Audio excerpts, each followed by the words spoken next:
New updates have surfaced about Romeo Lavia. Liverpool have been associated with a move all summer for Southampton midfielder Romeo Lavia, and an encouraging update has surfaced regarding their hopes of signing him. The 19-year-old has been expected to leave the Saints since their relegation from the Premier League in May, and it's unlikely that a young talent with this much potential will play Championship football. Liverpool, who emerged as the favourites to sign Lavia for most of the summer transfer window, saw Lavia as their number one choice to replace defensive midfielder Fabrizio, who made a shock departure to Arabia.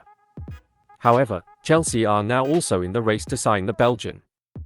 Not in a frenzied time recently, which has seen the two clubs scramble to sign Brighton midfielder Moises Caicedo ahead of the season opener at Stamford Bridge.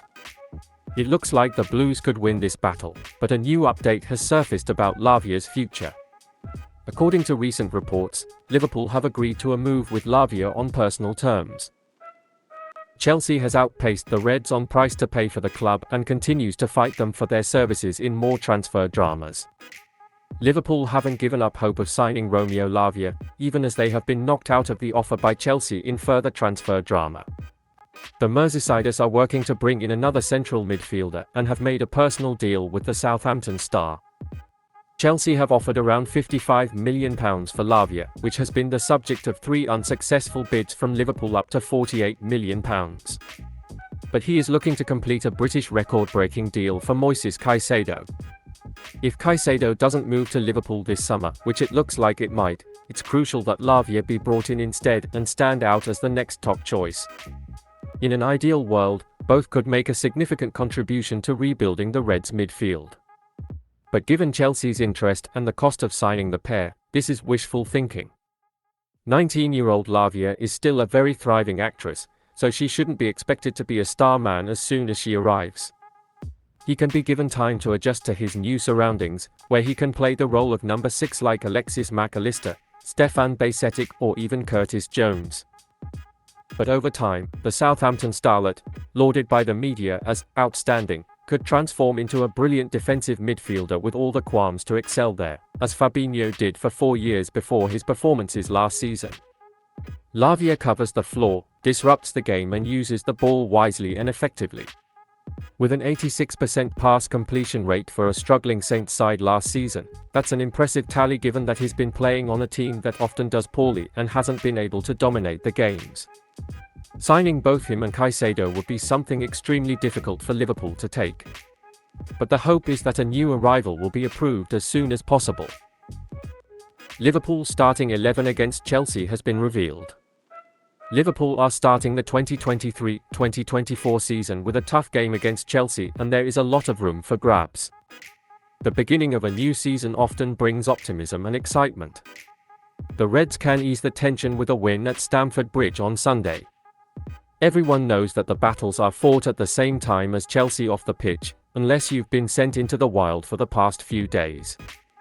However, it's finally time for the real stuff to compete on the field. Here's how Jürgen Klopp's Liverpool can line up against Chelsea for the Premier League opening. Understandably, the focus wasn't around team news for Klopp at the pre-match press conference. But what we do know, Thiago is back in training but not in shape yet. The same goes for Stefan Bajcetic, who has been out since March. Conor Bradley has a minor injury suspicion, but he will likely not be on the roster for whatever reason. Liverpool's roster is actually smaller this season, but there is a new energy around it. The pre-season gave some hints on how the Reds would line up, but there's still a lot to decide as Liverpool tries to bring in a midfielder. What we do know is that Klopp stuck to his new 3-4-3 formation when the Reds had the ball. Considering the pre-season hints, there are obvious details about Liverpool's 11. But as it's the first game of the season, it's hard to know exactly what Klopp will do. We saw Jones appearing in the defensive midfield from time to time during the pre-season, and the coach talked about his ability to play there. This could allow Mac Allister and Gakpo to play their more natural positions. But it would also mean taking down an attacker. While the defense lauded for cheating over the summer, there's not much doubt about the Reds' strongest setup in this department. However, Klopp is expected to use Mac Allister instead of Curtis Jones in such a tough match. In the light of all this information, Klopp's 11 will be as follows: Alisson in the goal, Konate Van Dijk and Robertson in the central defender tandem, Alexander-Arnold and McAllister in the middle, Gakpo-Szoboszlai in front, Salah on the right wing, Jota in the middle and Diaz on the left wing. Whichever team starts, it will be an open match at Stamford Bridge where both teams will find their best size. Leeds still pushing for Nat Phillips' deal. Liverpool midfielder Nat Phillips is still sought after by Leeds United in the summer transfer window, and a new report has shared the latest details on the transfer. The Reds defender, now 26, had to make do with being on the periphery of things at Anfield for a while and rarely made it to the team on a regular basis. The only time he played as a regular was at the end of the 2020-2021 season when both he and Reece Williams, including Virgil van Dijk, Joel Matip and Joe Gomez, were injured. He gave an admirable performance amid a full-blown centre-back shortage that helped Liverpool qualify for the Champions League. Phillips started only one Premier League game in the entire last season. He performed against Crystal Palace last August but then faded into the background again. At this point, it is clear that there is no long-term place for him in the squad. It makes much more sense for the British player to move to new pastures and become a key man elsewhere, as injury would have to be, rather than not being on matchday squads in 2023-2024. Leeds have emerged as the front-runners to sign him and now a new update has surfaced.